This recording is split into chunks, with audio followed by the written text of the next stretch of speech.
beginning of it.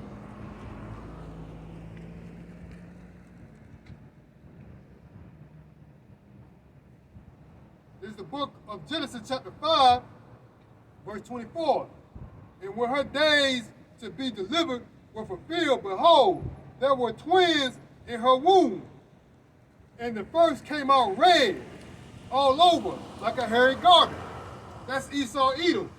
That's a characteristic trait that the self-proclaimed white man has, man. They turn red. When they get upset, they turn red. When they get happy, they turn red. That's a character trait that Esau Edom, the self-proclaimed white man, has. He's not white. He is red. That's one thing that they got right about the devil, being red. The devil is Esau Edom, the self-proclaimed white man. And the first came out red all over like a hairy garment, and they called his name Esau. And the other came, and the other that came, his brother out, and his hand took hold of Esau's heel. That means back in 2 Ezra chapter 6, verse 9, Esau is the end of the world. Jacob is the beginning of it that follows. That means this age of wickedness has to come first, just like Esau Edom came first. And then after Esau Edom came out, who came out next? Jacob, which is that righteous seed, which after the falling and the destroying of this wicked kingdom, the ushering in of the kingdom of heaven on earth will take place, man. The kingdom of heaven is not going to be a place beyond your reach, man. The kingdom of heaven is going to be here on earth, man. And after that came his brother out, and his hand took hold of Esau's heel, and his name was called Jacob. And Isaac was 80 years old when she bare them. Let me go down.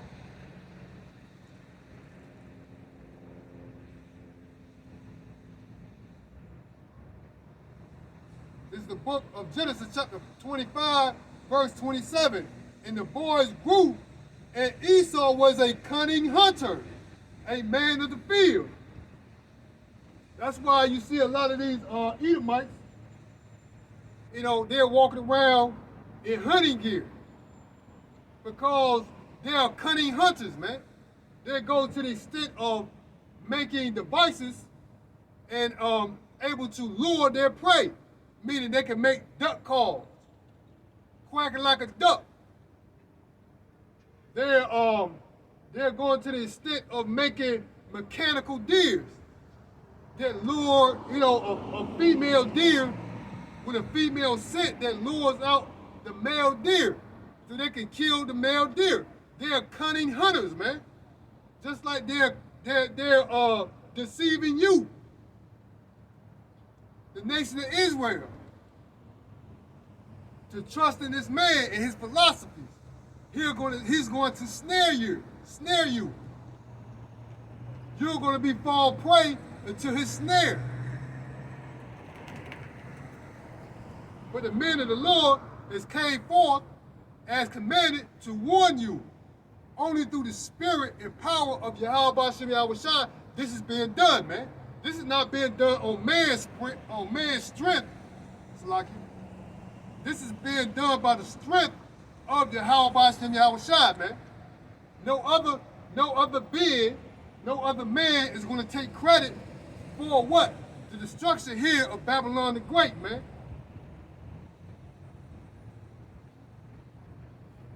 Let me continue on. The book of Genesis, chapter 25, verse 27. And the boys grew, and Esau was a cunning hunter, a man of the field. So all signs point to Esau Edom, man. Self-proclaimed white man. Here's the devil. Here's Satan. Here's the wicked that the Bible speaks of, man. And there's no change in the mind of the elect, man, of the men of the Lord, of Yahweh Shem Yahushua, man. And Jacob was a plain man, dwelling in tents.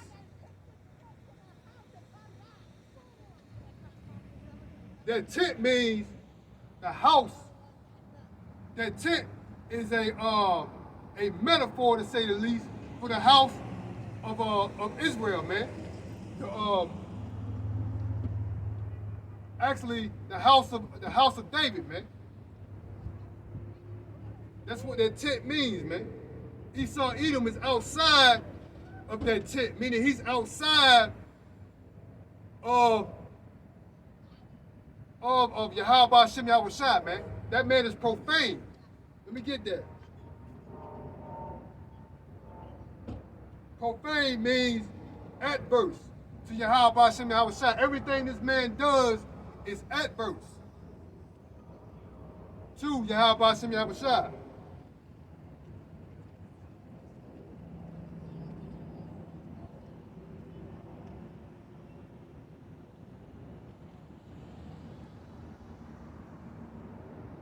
This is the book of Hebrews, chapter 12, verse 16.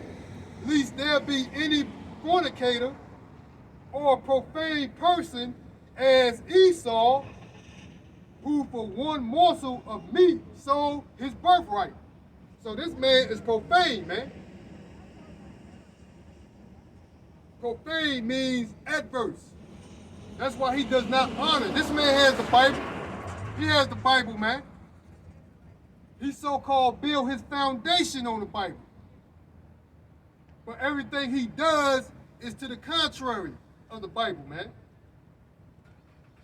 According to the Bible, you do not supposed to change go beyond the borders into another nation's land, man. Change the land borders. He done that, man. He went and habitated, to say the least, another nation's land, man. Over here in this land right here, of Gad. What most of y'all believe are the name of Indians or Native Americans. Their biblical nationality is Gad. And how did he done that? Through what? Bloodshed, deceit. Over 500 treaties that this man broke with the Native Americans, man. So this land, his empire was built on bloodshed, man, and deceit, man.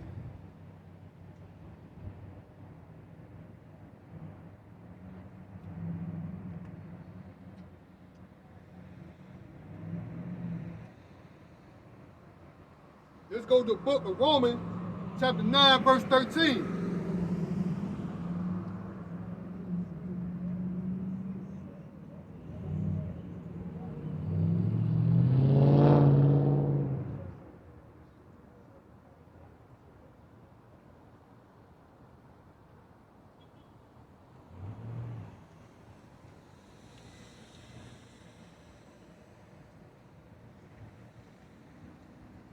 This is the book of Romans, chapter 9, verse 13. As it is written, Jacob have I loved, but Esau have I hated. Now this is coming from Yahweh Shem Yahushua, man.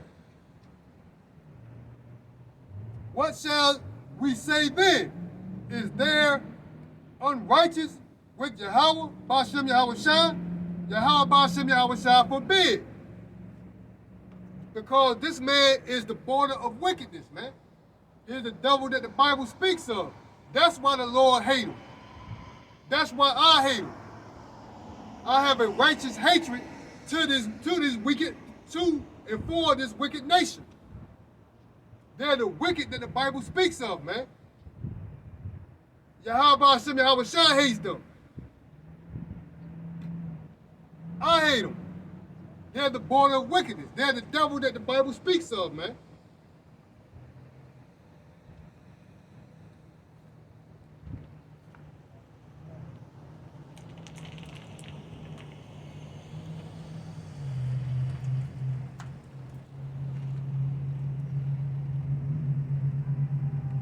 Let's go to the book of Deuteronomy 7 and 10.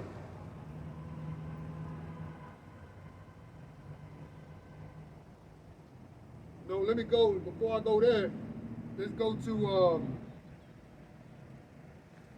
Ecclesiastes 12 and 10.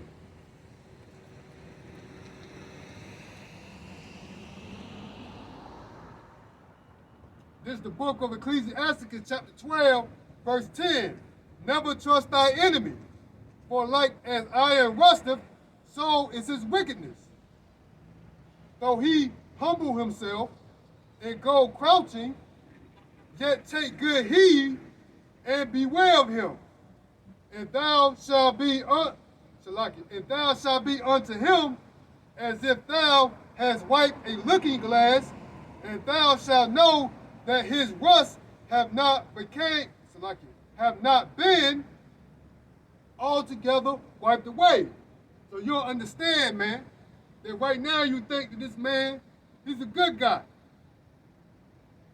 But back in the 60s, even in the 70s, when he was lynching and castrated, they got a sick, they actually, man, there's a Jake, and I think it's in Mississippi, if I ain't mistaken. Or Alabama is one of them. Man, it wasn't until the late 1960s, man, until this man realized that he was so-called free, according to Esau Edom's statute. According to what? The 13th, no, what was that? The 13th Amendment, if I ain't mistaken.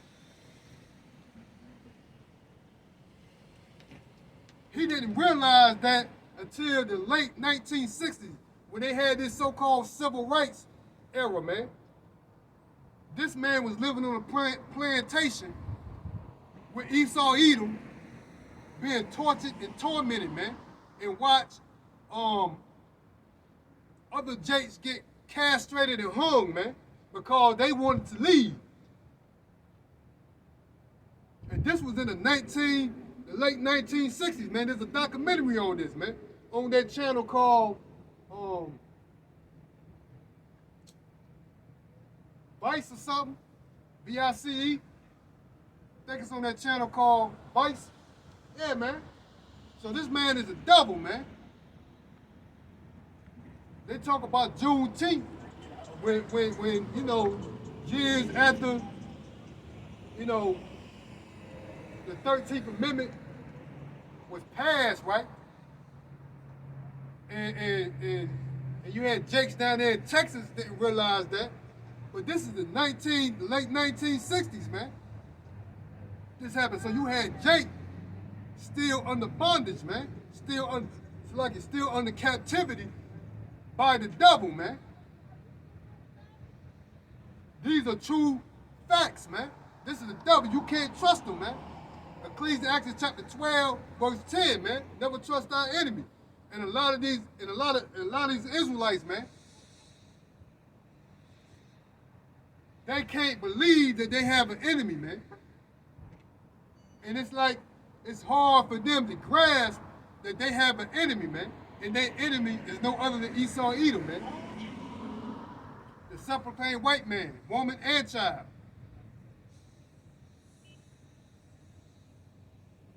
Let's go to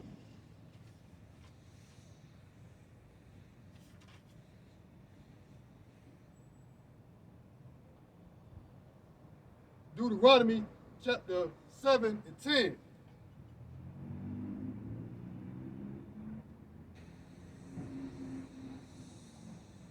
This is the book of Deuteronomy, chapter 7, verse 10. And let's jump into verse 9.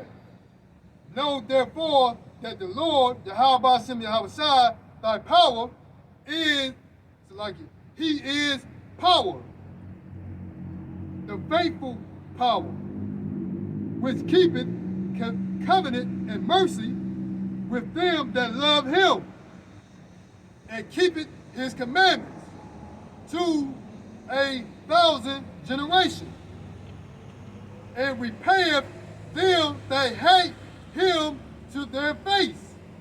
To destroy them, he will not be slack. To him that hateth him, he will repay him to his face. So that means Yahweh Hashem Yahushua is going to repay them that hate you, that hated you, man, that still hate you to this day. According to Ecclesiastes chapter 12, verse 10, further verse 11, you can't trust this man. You're going to realize, never trust thy enemy. You're going to realize, just like iron rusters, his rust has not been altogether wiped away, man. You're going to realize the hatred that this man has for you has not been altogether wiped away, man. That's when he's going to come down with great wrath, man. Everything that's taking place here is by design, man. This famine is by design, man. The devil is going to come down with great wrath, knowing that he has a short time. But the true men of the Lord will keep our faith in Yahweh Hashem Yahushua, man. Yahweh Hashem Yahushua is going to repay this man to his face. Meaning what? Everything this man done to you is going to be done to him. He that leadeth into captivity will be led into captivity. That was not written for our amusement, man. That is a commandment, man. That is a law. Let me get that.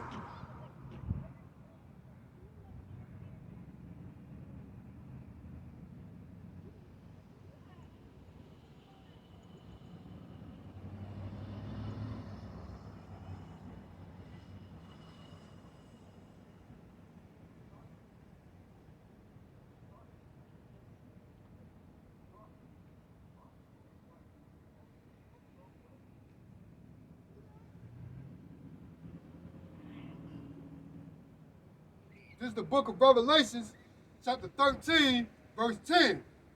He that leadeth into captivity shall go into captivity. He that killeth with the sword must be killed with the sword. Here is the patience and the faith of the saints, man. So we have patience. The saints have patience, man. The men of Yahweh Hashem Yahushua have patience, man.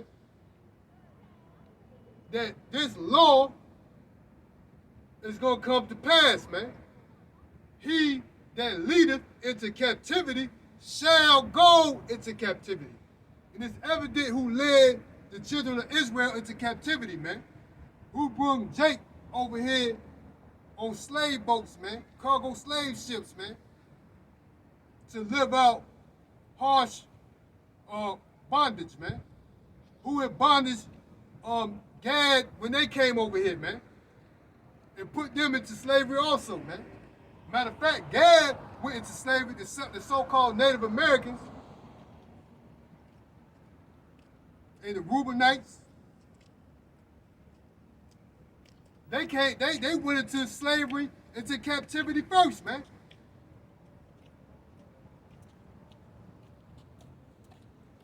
Then Jake came over here. So they went into captivity first, man. The so-called Native Americans. So whoever leads into captivity will go into captivity, man. That is a commandment, man. That was not written for our amusement, man. This is the patience of the saints. So the saints are waiting patiently, man. This is our reward. So you reap what you sow, man.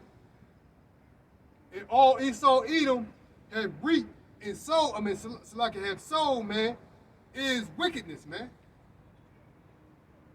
He that killeth with the sword must be killed with the sword, man. And that sword is that ICBM silo missile, man.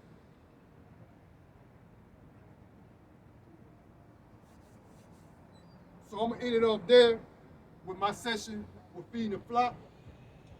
First and foremost, I want to give all honor, praises, and glory to Yahweh, by Hashem Yahweh Shah, by Hashem Kakadash, DJ Akim Madrilazil.